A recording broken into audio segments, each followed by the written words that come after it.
said earlier you went back to Russia. When does this occur and why? My parents got divorced. I was 14 years old. So I spent 7 years in Africa, and then they got divorced, and my mom was heartbroken, and she wanted to go back home. That's her. I think it's like that's her mo. Something bad happens, so she wants to go back home. Oh, so And eventually she joined you guys in Mozambique. yeah, she did. Yeah, she and my sister. Yeah, Okay. later, like a year later. I thought it was like 6 months, and my dad recently said, no, they were away for a year. Mm. And and I'm like, really? He's like, yeah, that's why I had grandma. And, so he flew in his mom from Chile to help me. So she taught me, for example, I still the the Latin alphabet. I can only say the order of the letters in Spanish because my grandma taught me. So like phonetically, my memory is phonetic with that. And then when I count in Russian in my head.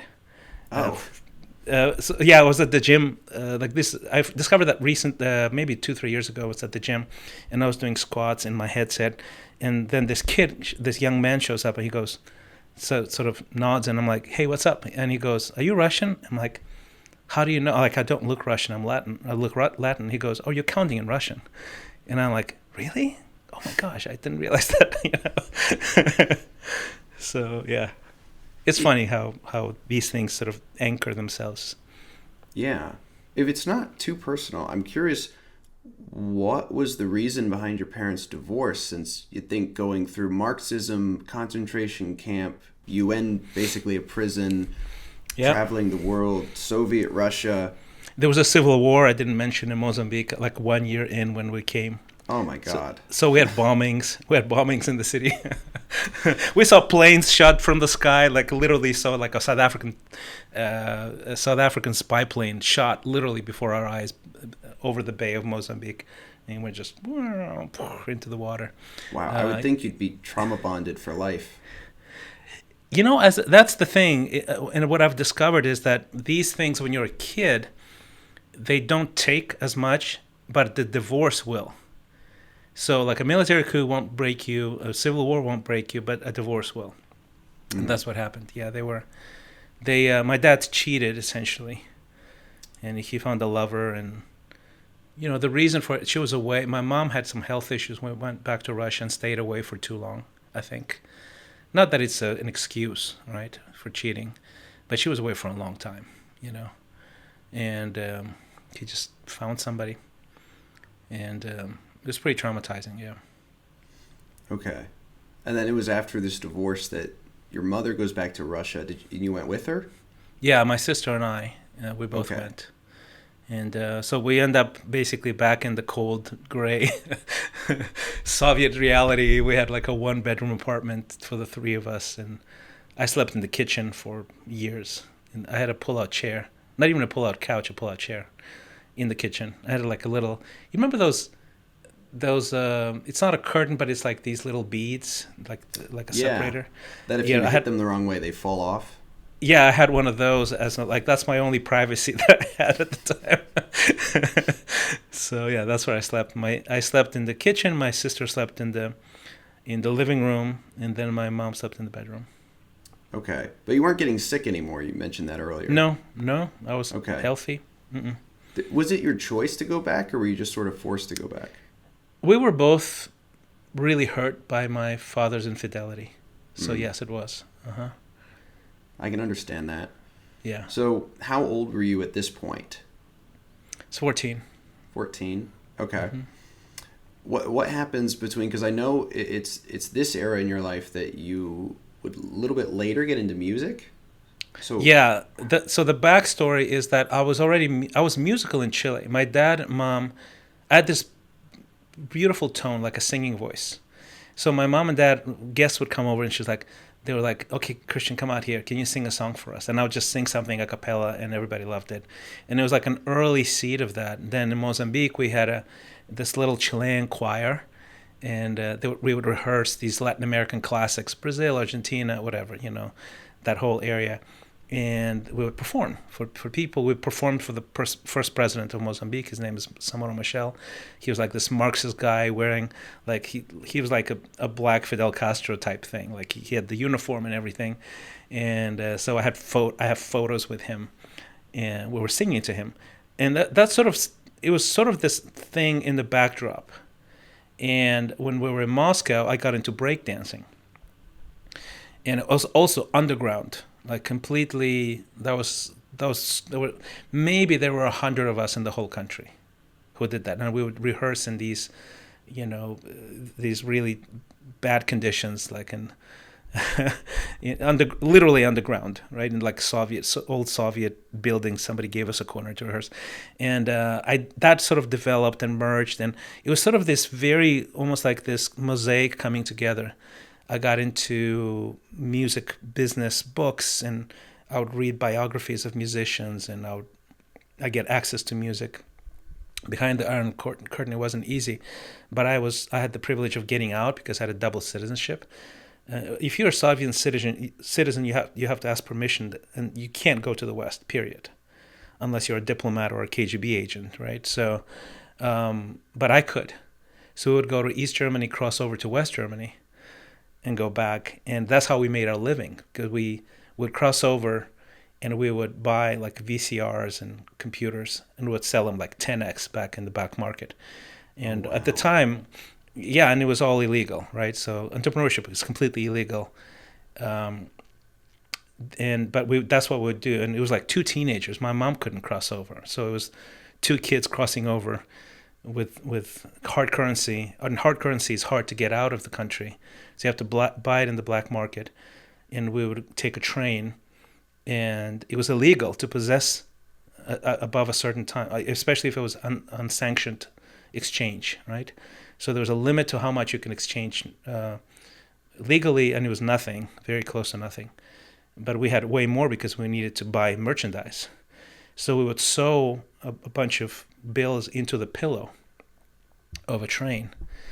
And then at the border guards would come in and they would search your stuff for whatever, contraband. And we would I remember like my heart stopping every time there was a border check, And Were you ever they wouldn't. close to being caught? No, I mean they just didn't. The pillow is so soft; it's hard to detect something in there. So they would just poke things, open the suitcases, and but I mean, if we were caught, it was my mom would go to jail probably. So, Man. yeah. So there wasn't really a music industry then. It was no, not yet. And then eventually, what happened is, I was sort of compiling almost like some skills, some dancing skills, some music skill. My voice was already there, and I had I was sort of understanding how music business works because of books and magazines and biographies I would read.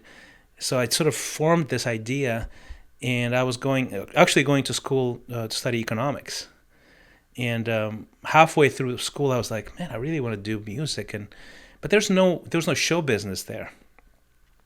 It was all top-down, collectivistic, government-controlled everything. And then at the time that I graduate with a master's degree in economics. And by the way, I studied Karl Marx. Like I understand the theory now that I look at how it pans out everywhere. And that's by a good then point. Actually, wait. So you were taught Marxist economics? Both, yeah. And that's sort of another interesting caveat that the professors in universities were sort of rebels. At least in those that I was in the places that I was in, they would teach us free market. I read Adam Smith, Wealth of Nations and all of that stuff. And so I became intensely anti-communist in college because you grow up, you start seeing more, paying attention. Now you study the theory, the economic theory behind both ways of thinking and building societies. And then I'm exposed to the economic realities of Marxism in Chile, in Mozambique, that was a Marxist country as well, and then the Soviet Union.